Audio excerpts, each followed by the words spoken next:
everyone, and welcome back to English for Beginners, the podcast, where learning English is easy and fun. I am Jasmine. Hello, everyone. It is so wonderful to see you today. I am very, very happy to be here. I am feeling great. I am happy to hear that, Mark. You look very happy. Did you have a good morning? I did. I had a big breakfast. I had eggs, toast, and a very large coffee. Now I have a lot of energy. How about you, Jasmine? How are you today? I am doing very well, thank you. The sun is shining today, and that always makes me smile. I love the sun. It makes everything look beautiful. It really does. It is a perfect day for a podcast. Yes, it is. I am very excited because today we have a very special topic. Many of our friends ask about this. Oh, I think I know what it is. Is it about how to talk better? Yes, exactly. Today we are talking about the best way to sound more fluent in English. Wow, that is a big topic. Fluency is very important.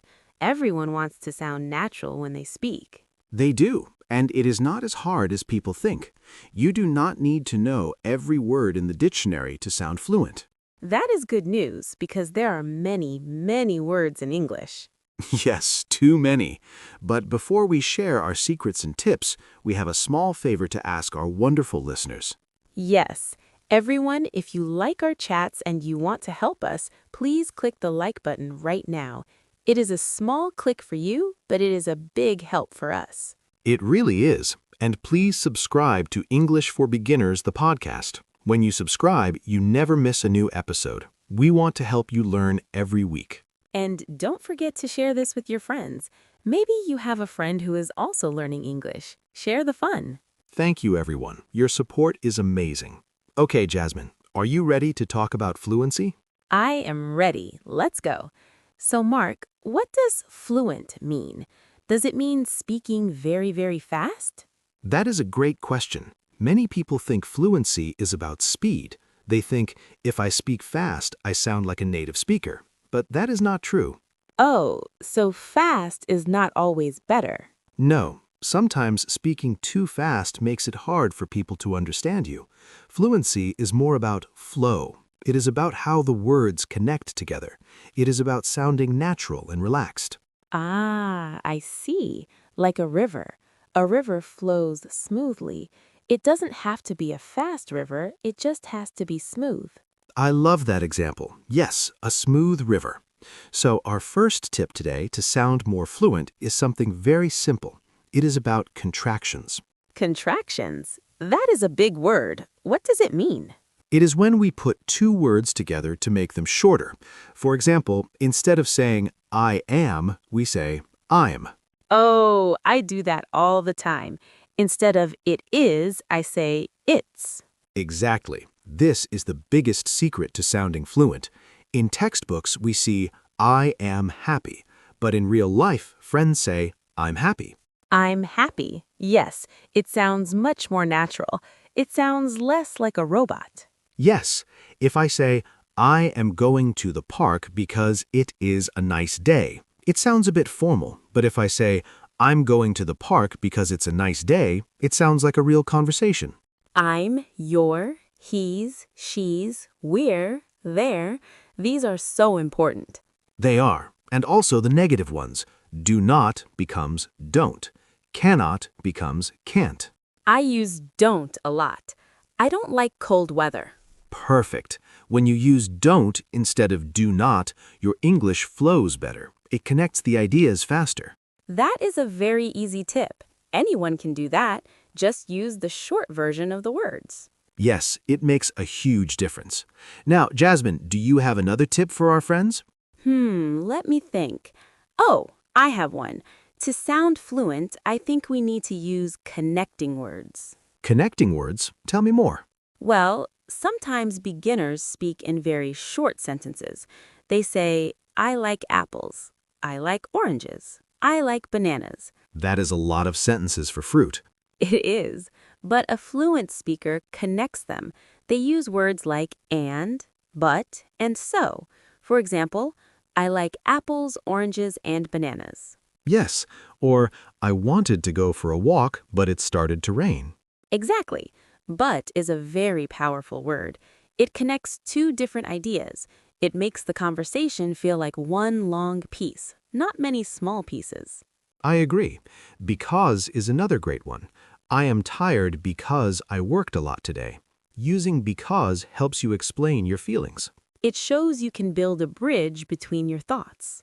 A bridge. I love your examples today, Jasmine. First a river, now a bridge. You are very poetic. Thank you, Mark. I'm trying my best. So we have contractions and we have connecting words. What else? Oh, I have a fun one. To sound fluent, you need filler words. Filler words? You mean words like well, actually, and Yes, and let me see. Wait, are those good words? My teacher always said, don't say. Well, in a presentation at school, maybe is not great, but in a real conversation with friends, filler words are very natural. They give you time to think. That is true. If someone asks me, Mark, what is your favorite movie, and I stay silent for 5 seconds, it feels strange. Yes, silence can be awkward, but if you say, well, let me see, I think my favorite movie is Toy Story. It sounds very fluent. Well, let me see. Yes, it shows that I'm thinking in English. It fills the empty space while my brain looks for the word. Actually is a good one too. Actually, I don't like pizza. I prefer pasta. I love actually. It sounds very smart. And you know is another one people use a lot. You know it's a beautiful day. Yes, you know is like a little invitation for the other person to agree with you. It makes the conversation friendly.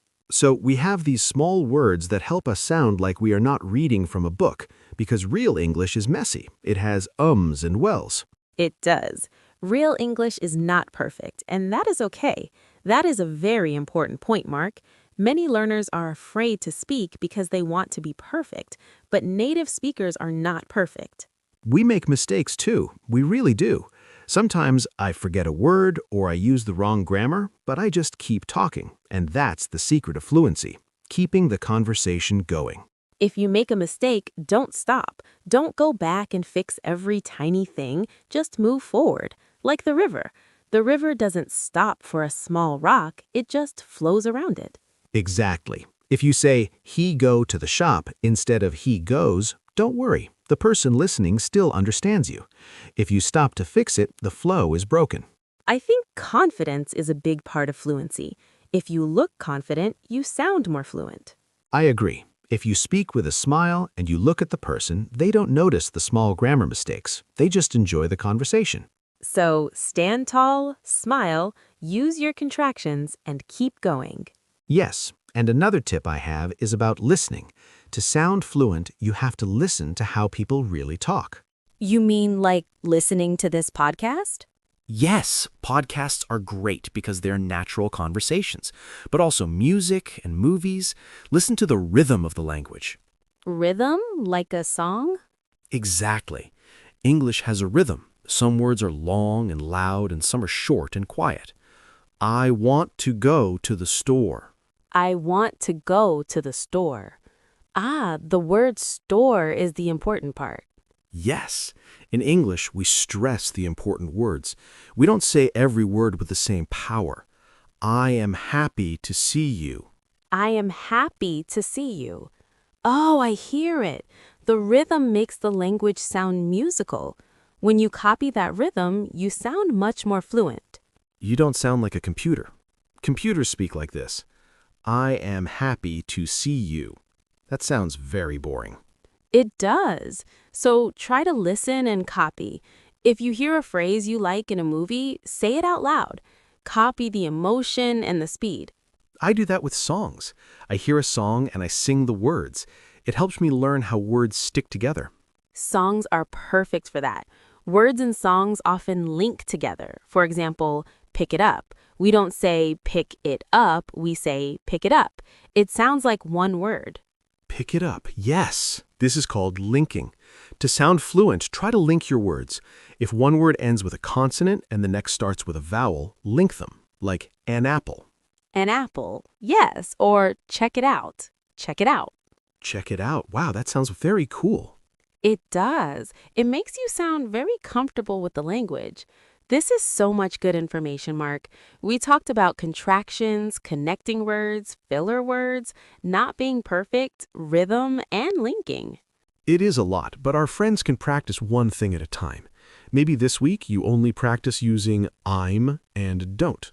That is a good idea. Don't try to do everything at once. Start small. Exactly. Jasmine, I have a question. When you were learning things, did you find it hard to be natural? Oh, yes. I remember when I started my job, I was very nervous. I spoke very slowly and I was afraid of every mistake. But then I started to listen to my colleagues. They said things like, "How's it going?" and "Catch you later." Catch you later. I love that phrase. It means goodbye. Yes, and when I started using those small phrases, I felt more like part of the team. I didn't sound like a student anymore. I sounded like a friend. That is the goal. We want our listeners to feel like they can be friends with anyone in English. You know, Mark, I think we should practice a little bit of what we talked about. Let's have a small conversation using some of these tips. Okay, let's do it. Let's pretend we are meeting at a cafe. Okay, I will start. Hey, Mark, how's it going? Well, actually, I'm a bit tired today, but I'm happy to see you. How about you, Jasmine? I'm doing great. I just had a big coffee, so I have a lot of energy. Do you want to get a cookie or something? Ooh, a cookie sounds good, but I shouldn't. Actually, you know what? Let's do it. I love chocolate cookies. Perfect. Let's check it out. That was great, Jasmine. Did you hear our tips?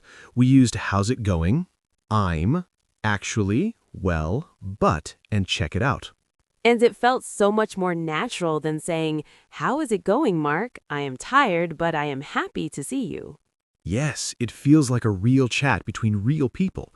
I hope our listeners can try this at home, even if you are talking to yourself in the mirror. Yes, talking to the mirror is great practice. Or talking to your dog or cat. They are very good listeners, and they never correct your grammar. My dog loves it when I speak English to him. He just wags his tail.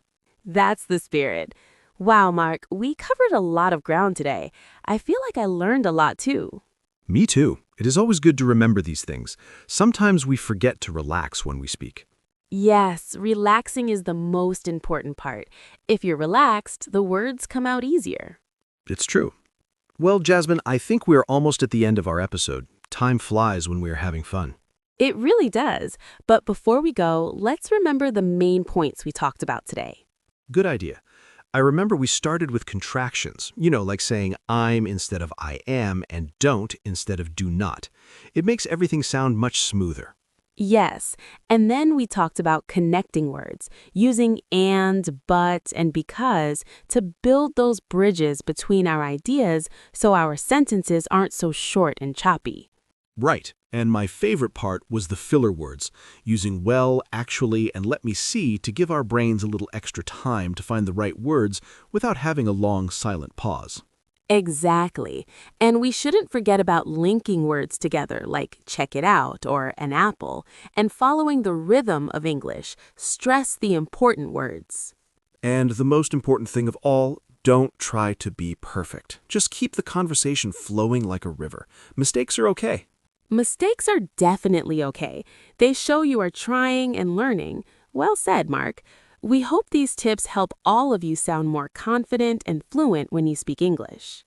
Yes, we believe in you. Just take one small step every day. And now it is your turn. Yes, please leave a comment below. Tell us which tip was your favorite, or tell us one English contraction you use a lot. We love reading your comments. It makes us so happy to see you practicing your English with us. And if you haven't already, please subscribe to English for Beginners, the podcast, and share this episode with a friend. Thank you for listening today. It was a pleasure, as always, Jasmine. The pleasure was mine, Mark. I'm gonna go find another chocolate cookie now. Save one for me. I will. Goodbye, everyone. Bye for now. See you in the next episode. Bye-bye.